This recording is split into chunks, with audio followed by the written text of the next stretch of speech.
Welcome to మా ఊరి tarot. ఒంట్లో బాగోకుండా చేయాలని ఇంట్లో ఒక వ్యక్తి ఎదురు చూస్తున్నారండి. ఇన్సైడ్ ఒక వ్యక్తి ఎదురు చూస్తున్నారు. ఎవరు ఏంటి అనేది చూద్దాం. వీడియోని లైక్ చేయండి. ఇంకా ఛానల్ని సబ్స్క్రైబ్ చేసుకోకపోతే వెంటనే సబ్స్క్రైబ్ చేసుకోండి. రెగ్యులర్గా నేను ఎనర్జీ రీడింగ్ చేస్తానండి. ఒక మాస్కులన్ అండి, మేల్ పర్సన్. ఓకేనా, మాస్కులన్ మేల్ పర్సన్ మీ ఇంట్లో వారి మీద ఒక కుట్ర చేసి దాని యొక్క ప్రత్యామ్నాయం అనేది అనుభవిస్తున్నారు. అసలు ఏం జరిగింది అనేది ఎనర్జీ రీడింగ్ చేశానండి, ఛానల్లో అప్లోడ్ చేశాను. ఎవరైనా చూడకపోతే వెంటనే చూసేయండి, లింక్ డిస్క్రిప్షన్లో ఇచ్చాను. ఓకేనా. ఎస్, ఎలాగైనా ఒక దాని తర్వాత ఒకటి, ఒక దాని తర్వాత ఒకటి, ఓకేనా, సిచ్యువేషన్ని క్రియేట్ చేయాలి. ఒక డ్రామాటిక్ సిచ్యువేషన్ని క్రియేట్ చేయాలి.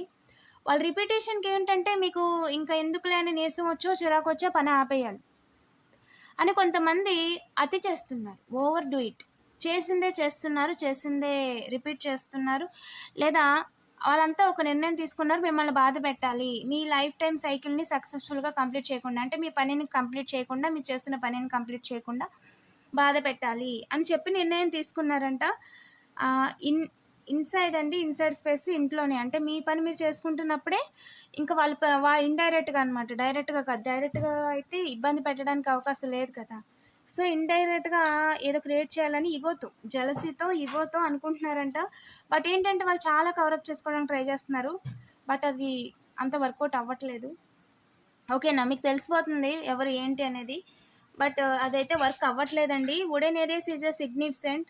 చెట్లు, కొండ ప్రాంతాలు, ఓకేనా, ఎవరు లేని చోట, అలాంటి స్పేసెస్లో, అలాంటి ప్లేసుల్లో కవరప్ లేకుండా నార్మల్గా మాట్లాడుకుంటున్నారంట అందరూ కూడా, ప్రశాంతంగా పీస్ఫుల్గా ఏం చెయ్యాలి అని. ఎందుకంటే ఎక్కడైనా బయట ఎక్కడైనా మీటింగ్స్ పెట్టుకున్నా ఎవరితో ఎవరు మాట్లాడుతున్నారో తెలిసిపోద్ది, సాధారణంగా ఫోనుల్లో అయినా సరే తెలిసిపోద్ది అని చెప్పి ఎవ్వరు లేని చోటుకి వెళ్ళిపోయి నార్మల్గా మాట్లాడుకుంటున్నారంట నెగిటివ్ ఎనర్జీస్ గురించి. ఈగోతో టైం కోసం చూడడం, అక్కడికి వెళ్ళి చేయడం అలాంటి పనులు.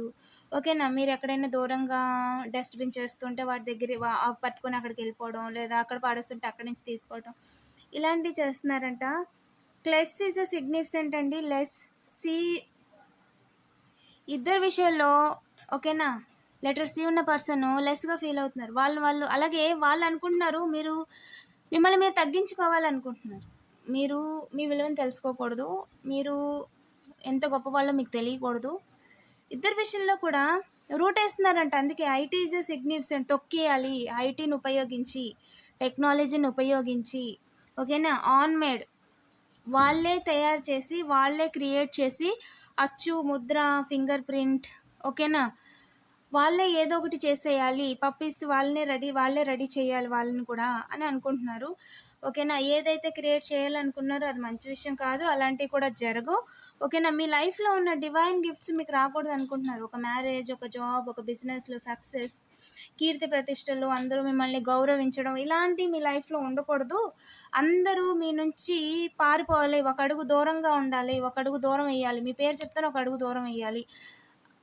ఇగోతోనండి. ఎందుకు ఇదంతా అంటే, ఇగోతో పంట పండించలేని భూమి, లేదా పంటకి పనికిరాని భూమి ఎలా ఉంటుంది, ఆ విధంగా క్రియేట్ చేసేయాలి మీకు గిఫ్ట్ రాకముందే. మ్యారేజ్ కాని వాళ్ళకి మ్యారేజ్ కాకముందే, ఓకే, మ్యారేజ్ అయిన వాళ్ళకి ఇంకా మంచి చెడులు జరగకముందే అని అనుకుంటున్నారంట. దానికోసం డ్రామా ఆడాలి అని కూడా అనుకుంటున్నారంట.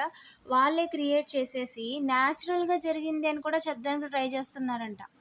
ఓకేనా, మీ ఏదో స్నేహితులో, లేదా ఒక మిస్అండర్స్టాండింగో, ఒక సిచ్యువేషన్షిప్పో, ఒక రిలేషన్షిప్పో, లేదా ఒక బ్రేకప్పో ఏదో ఒకటి ఉంటే దాన్ని కథ అల్లేసి మిమ్మల్ని తప్పించేసి ఆ కథని ఇంకో కథ కింద మార్చేసి లోకానికి చూపించాలి, ఇగో ఇది ఇక్కడ ఎవరి ప్రమేయం లేదు అని చెప్పి ఏదో కథ అల్లడానికి ట్రై చేస్తున్నారు. ఎందుకు అంటే ప్రస్తుతం మీరు చాలా బ్యూటిఫుల్గా ఉన్నారు, చాలా కాన్ఫిడెంట్గా ఉన్నారు, చాలా అబండెంట్ లైఫ్ని లీడ్ చేస్తున్నారు, హై వాల్యూ ఉన్న పర్సన్గా ఉన్నారు. ఓకేనా, సో మీ లైఫ్లో బ్రేకప్, లాంగ్ డిస్టెన్స్, సెపరేషన్లు, ఇవన్నీ డ్రామాటిక్గా క్రియేట్ చేయడానికి ట్రై చేసినాయని మీకు తెలుసు. అండ్ అలాగే మీ లైఫ్లో ఏదైతే క్రియేట్ చేయాలనుకున్నారో వారి జీవితాలు తలకిందులు అయిపోతాయి తప్ప మిమ్మల్ని ఎవ్వరూ ఏమీ చేయలేరు అన్న విషయం ఇప్పటిదాకా డ్రామా ఆడిన వాళ్ళందరికీ కూడా అర్థమవుతుంది. సో మిమ్మల్ని ఎలాగో ఏమీ చేయలేరు కాబట్టి వాళ్ళని మీ విషయంలో ఇన్వాల్వ్ చేసైనా సరే, బలవంతంగా అయినా సరే, కొన్ని డబ్బులు వాళ్ళకి ఇచ్చైనా సరే వారి జీవితాలని తలకిందులు చేసేద్దాం అని చెప్పి లెటర్ కే ఉన్న పర్సన్ ఆలోచిస్తున్నారండి. సో దాని యొక్క ప్రత్యామ్నాయం ఏంటి అంటే మీ విలువ తగ్గించాలి, మీ మీద బురదెయ్యాలి, న్యాచురల్‌గా జరిగిందని ఏదో ఒక డ్రామా ఆడించాలి, మీ మొఖం కనిపించకుండా చేసేయాలి అనుకున్న ప్రతి ఒక్కరు జైలుకెళ్లారు. ఈ పనులు ఆపకపోతే మళ్ళీ జైలుకెళ్తారు. ఇంకా ఎళ్ళకపోతే ఎళ్ళలేని వాళ్ళు కూడా జైలుకెళ్తారు. వాళ్ళ జీవితమే జైలుమయం అయిపోద్దండి. ఓకేనా? ద ప్యాషన్ అనేది ఇక్కడ డివైన్ గైడెన్స్‌లో, డివైన్ యొక్క ప్రొటెక్షన్‌లో ఉంది. ఎవరైతే వీడియో చూస్తున్నారో వాళ్ళ యొక్క పర్సనల్ లైఫ్, ఓకేనా, అంతా కూడా డివైన్ చేతిలో ఉంది. డివైన్ కంట్రోల్‌లో ఉంది. వాళ్ళకి దారి చూపించాలనుకుందే డివైన్. వాళ్ళ వెనకాల గోతులు తవ్వుతున్న వాళ్ళని అందరికీ చూపించాలనుకుందే డివైన్.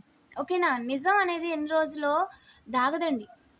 ఓకేనా? ఇక్కడ ఏం జరుగుతుంది కాదు, ఎవరు ఏం క్రియేట్ చేద్దాం అనుకున్నారు కూడా దేవుడు చూపిస్తారు. ఇక్కడ మీరేదో క్రియేట్ చేసి ఇంకొకళ్ళనని, ఇంకొకళ్ళేదో క్రియేట్ చేసి మీ మీదేసి ఇలాంటి డబుల్ లైఫ్ డ్రామాలు ఆడడానికి చూస్తున్నారు అన్న విషయం క్లియర్‌గా కనిపిస్తుంది. మీరు మొఖం చూపించకుండా చేయడం కాదు, వాళ్ళ ఫేస్ ఏంటి, వాళ్ళ డబుల్ సైడ్ ఏంటి, వాళ్ళ రెండో లైఫ్ ఏంటి, వాళ్ళు వాళ్ళ ఇంటి దగ్గర ఎలా యాక్ట్ చేస్తున్నారు, బయట లోకాన్ని దృష్టిలో వాళ్ళ ఇంటి మీద ఎలాంటి కుట్రలు చేస్తున్నారు. రిలేటివ్స్ అయిని, కార్మిక్ ఫాదర్స్ అయిని, లేదంటే కార్మిక్ బ్రదర్స్, సెపరేషన్ ఉన్నోళ్ళు వీళ్ళంతా కూడానండి. లోకం చూస్తుంది వాళ్ళని క్లియర్‌గా. వాళ్ళు ఏంటి అనేది. మిమ్మల్ని ఎలాగో చూపించడానికి వాళ్ళు ట్రై చేస్తున్నారన్న విషయం కూడా క్లియర్‌గా కనిపిస్తుంది. ఓకేనా? మీ లైఫ్‌లో ట్విన్ ఫ్లేమ్ అనేది మిస్ అవ్వదు. మ్యారేజ్ కాని వాళ్ళకి ఖచ్చితంగా మ్యారేజ్ అయి తీరుతుంది డివైన్ టైమింగ్‌లో. డివైన్ టైమింగ్‌లో తప్పు చేసిన వాళ్ళు దొరికిపోవడం, డివైన్ టైమింగ్‌లో ah, yes. Hand is a significant అండి. Let letter K is a significant. Right side హోమ్‌కి సంబంధించిన వ్యక్తి, ఫ్యామిలీ హెడ్. ఓకేనా? అది మీ ఫ్యామిలీ హెడ్ లేదా అప్పర్ ఫ్యామిలీ హెడ్, నైబర్ లేదా హౌస్‌కి సంబంధించిన వ్యక్తి. ఓకేనా? మీరు గనుక రెంట్ హౌస్‌లో ఉంటే ఆ ఇంటికి సంబంధించిన వ్యక్తి. జెలసీతో, అసూయతో, ఓకేనా, మిమ్మల్ని హేట్ చేస్తూ మీ పట్ల మీకు లవ్ లైఫ్ లేకుండా చేయాలని ఏదో చేయడానికి ట్రై చేస్తున్నారన్న విషయం వాళ్ళకి అర్థమైంది. ఎవరికి? లోకానికి. మీ చుట్టూ ఉన్న వాళ్ళ దగ్గర ఏదైతే ప్రూవ్ చేయాలని వాళ్ళు ట్రై చేస్తున్నారో వాళ్ళందరికీ తెలిసింది. ఏమని? వాళ్ళు మీ విషయంలో ఏదో ప్రూవ్ చేయడానికి ట్రై చేస్తున్నారు. అది కూడా ఇది ప్రూవ్ చేయడానికి ట్రై చేస్తున్నారు. ఈ విధంగా ట్రై చేస్తున్నారు. ఇన్ని రకాలుగా ట్రై చేస్తున్నారు. మిమ్మల్ని వాళ్ళు బ్యాడ్ చేయడానికి చూస్తున్నారు అని. ఆ డివైన్ యొక్క లైట్ ముందు వాళ్ళ నిజం ఏంటి అనేది వాళ్ళే తెలుసుకున్నారు. వాళ్ళు ప్రయత్నించి తెలుసుకున్నారు. ఓకేనా? మీ విషయంలో చెడుగా చూపించాలనే ప్రయత్నంలో వాళ్ళు ఎలాంటి వాళ్ళో లోకానికి చూపించారు వాళ్ళు. ఎవరైతే రావాలి, ఎంటర్ అవ్వాలి ఇన్‌సైడ్ ఇంట్లోకి, లేదా మీరు ఒక గేట్ లాంటిది ఏదైనా ఉంటే దాని లోపలికి ఎంటర్ అవ్వాలి అని ఎవరైతే అనుకుంటున్నారో రాక మునిపే వాళ్ళు పరిగెట్టుకొని వెళ్ళిపోయే సిచ్యువేషన్‌లోకి వెళ్ళిపోతారండి. ఓకేనా? మీ దాకా రాకముందే వాళ్ళు పరిగెట్టుకొని వెళ్ళిపోవాలి. ఐదర్ వాళ్ళతో వచ్చిన వాళ్ళు ఎవరైనా కింద పడడం, ఏదైనా కట్ అవ్వడమో, లేదంటే ఏదన్నా వాళ్ళకి ఏదైనా జరగడమో, ఓకేనా, వాళ్ళు కింద పడిపోవడమో. మీ దాకా మాత్రం రాలేరు. అండ్ ఇదే ప్రయత్నం కొనసాగిస్తే వాళ్ళు నిద్రపోయే స్థలం ఏదైతే ఉందో అది ఎంప్టీగా ఉంటదండి ఇంకా పర్మనెంట్‌గా. ఆ ప్లేస్‌లో ఇంకెవరు ఉండరు. ఓకేనా? సో, హీల్ అయ్యిన వాళ్ళని, డివైన్ గైడెన్స్‌లో నడుస్తున్న వాళ్ళని ఇబ్బంది పెట్టడానికి మైండ్ గేమ్స్ ఎన్ని ఆడాలని చూసినా అవి పనిచేయవు. డివైన్ నిర్ణయమే ఫైనల్. వీడియోని లైక్ చేసి పాజిటివ్ ఎనర్జీని క్లెయిమ్ చేసుకోండి. And I am divinely protected అని కామెంట్ చేయడం మర్చిపోవద్దు. Thank you for watching.